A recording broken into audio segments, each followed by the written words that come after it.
অঞ্চল থেকে আগত আল্লাহ পাকের আশিকিন জাকিরিন মুহিব্বিন মুরাব্বিয়ানে আওয়াম, আমার সমবয়সী যুবক ভাই ও বন্ধুগণ, পর্দার অন্তরালে অবস্থানরতা শ্রদ্ধেয়া সম্মানিতা আমেলা সালেহা নেককারিনী মা ও বোনেরা, সে মহান রব্বুল আলামিনের দরবারে লাখো কোটি শুকর ও সুজুদ, যে মহান রব্বুল আলামিন অত্যন্ত দয়া করে, মায়া করে, ভালোবেসে, মহব্বত করে পবিত্র কুরআন ও হাদিসের আলোচনা শুনবার জন্য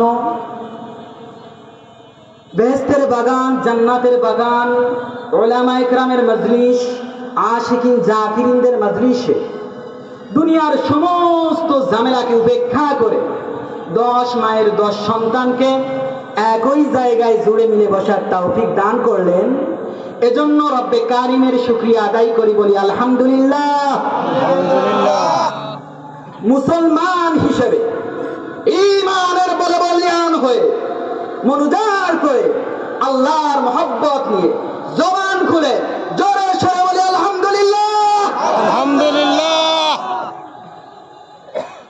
নবীর উম্মত, দিলের কানা গায়া একটু কথাগুলো মনোযোগ দিয়া শুনেন।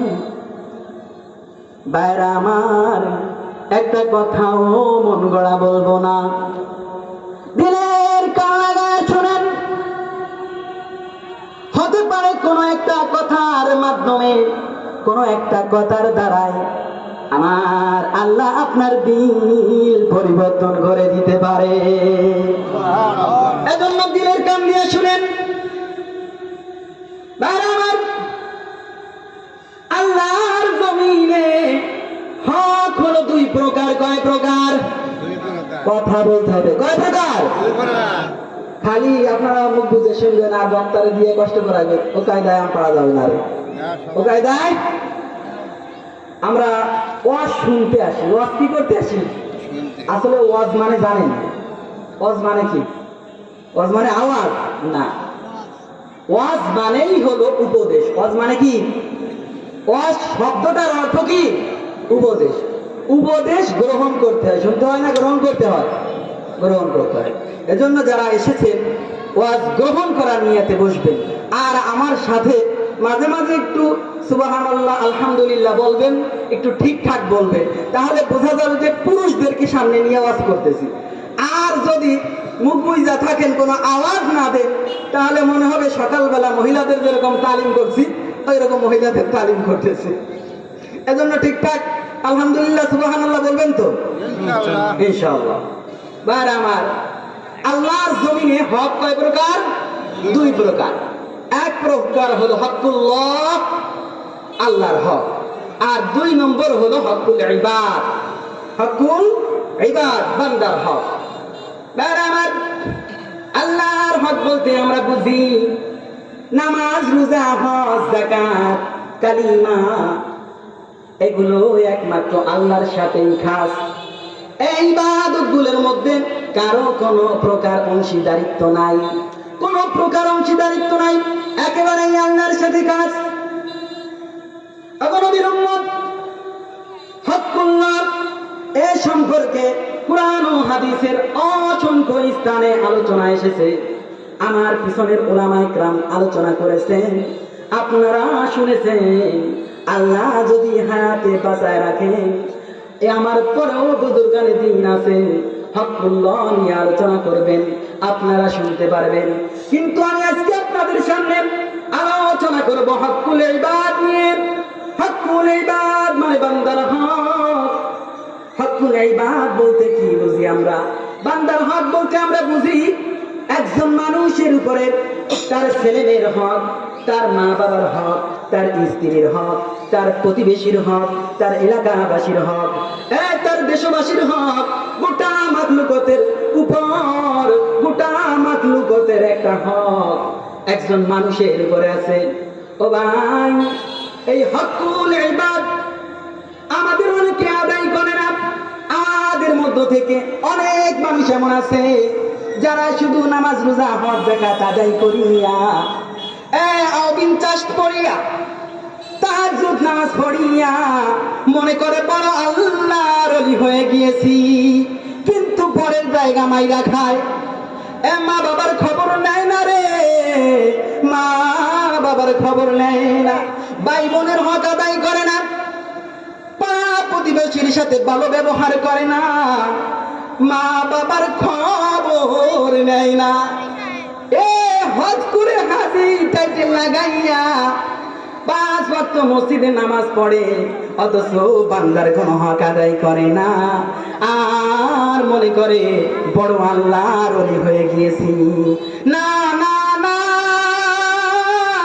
ও ভাই, তুমি শুধু নামাজ রোজা পড়িয়া আমার আল্লাহরে সন্তুষ্ট করতে পারবা না, কারণ আমার আল্লাহর হক আদায় করা যেমন ফরজ, তেমন বান্দার হক আদায় করাও ফরজ।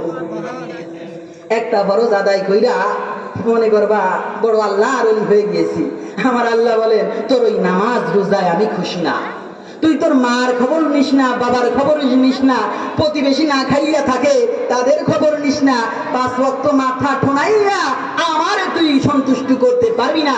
আমি মালিক, আমার হক আদায় করা যেমন তোর পর ফরজ করেছি, ঠিক তেমনি ভাবে বান্দার হকও তোর পর ফরজ করেছি। আমার গোটা মাখলুকতের ভিতরে সমস্ত বান্দাদের হক সমূহের মধ্য থেকে সব থেকে গুরুত্বপূর্ণ, সর্বাধিক গুরুত্বপূর্ণ, সবচেয়ে বড় কোন বান্দাদের হক বলতে পারবেন কি?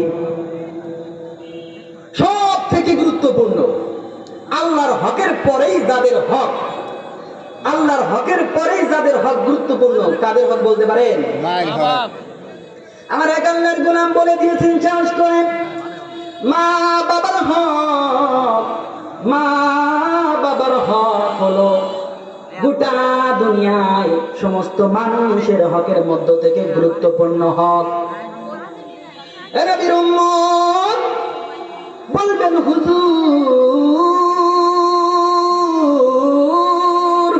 কেমন করে গো, বুঝে তো আসে না কেমন করে মা বাবার হক এত গুরুত্বপূর্ণ হলো। আল্লাহর নবীর পরে মা বাবার হকটা এত গুরুত্বপূর্ণ কেমন কইরা হলো, যে মা বাবার হক আদায় করা যেমন ফরজ, বান্দা আল্লাহর হক আদায় করা তেমন ফরজ। এত গুরুত্বপূর্ণ কেমনে হলো?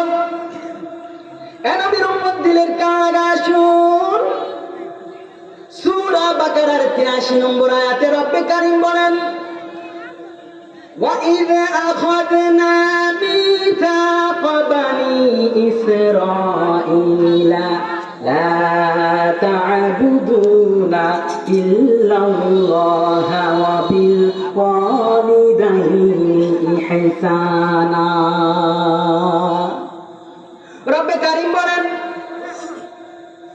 ওগো নবীজি, আপনি স্মরণ করুন ওই সময়ের কথা যখন আমি বনি ইসরাইলদের থেকে অঙ্গীকার নিয়েছিলাম গো, তাদের থেকে অঙ্গীকার নিয়েছিলাম একমাত্র আমি মওলার ইবাদত করবে, আর মা বাবার সাথে সদাচরণ করবে, মা বাবার সঙ্গে ভালো ব্যবহার করবে। সূরা নিসার 36 নম্বর আয়াতে রব্বে কারীম বলেন, ওয়া'বুদুল্লাহ ওয়া লা তুশরিকু বিহি শাইআন ওয়া বিল ওয়ালিদাইনি ইহসানা। রব্বে কারীম বলে, বান্দা শোন,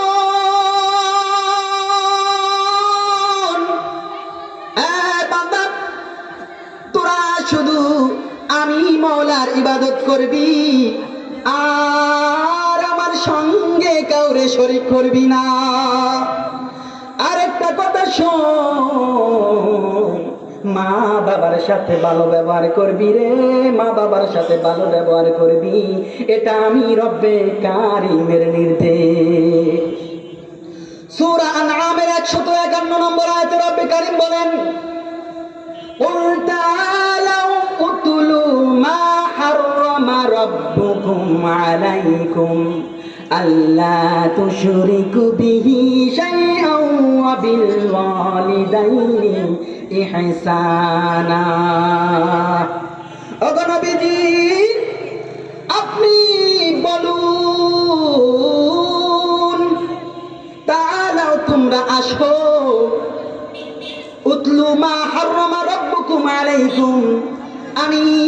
তোমাদেরকে পড়ে পড়ে শোনাই, তোমাদের প্রভু তোমাদের উপরে যা হারাম করেছে। আসো আসো আসো, আমি তোমাদেরকে পড়ে শোনাই, তোমাদের প্রভু তোমাদের উপরে যা হারাম করেছে। আল্লাহ তুশরিকু বিহি শাইআন ওয়া বিল ওয়ালিদাইনি ইহসানা।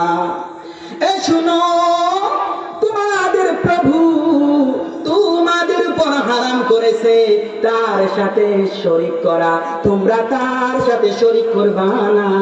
তোমাদের প্রভু তোমাদের উপরে তার সাথে শরীক করা হারাম করেছে। আর শোনো রে, মা বাবার সাথে তোমরা ভালো ব্যবহার করবা, সদাচরণ করবা। তোমাদের প্রভু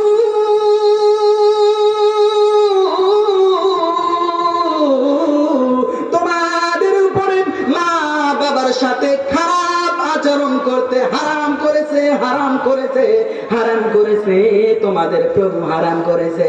ওগো নবীর উম্মত, সূরা বনী ইসরাঈলের 23 নম্বর আয়াতে রব্বে কারীম বলেন, وَقَضَى رَبُّكَ أَلَّا تَعْبُدُوا إِلَّا إِيَّاهُ وَبِالْوَالِدَيْنِ إِحْسَانًا।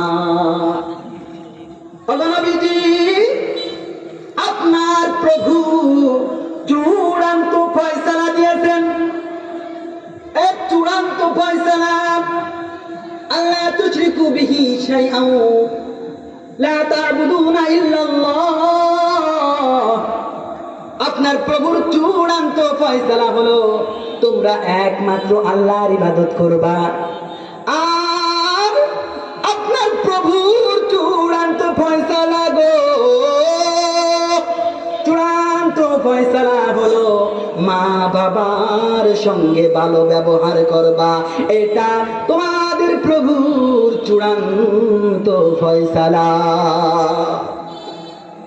আল্লাহর নবীর সাহাবী আব্দুল্লাহ ইবনে আব্বাস রাদিয়াল্লাহু তাআলা আনহু থেকে বর্ণিত, তিনি বলেন, আমি নবীজিকে জিগাইলাম, সাআলতুন নবী সাল্লাল্লাহু আলাইহি ওয়াসাল্লাম, আমি আমার নবীজিকে জিগাইলাম, ওগো নবীজি,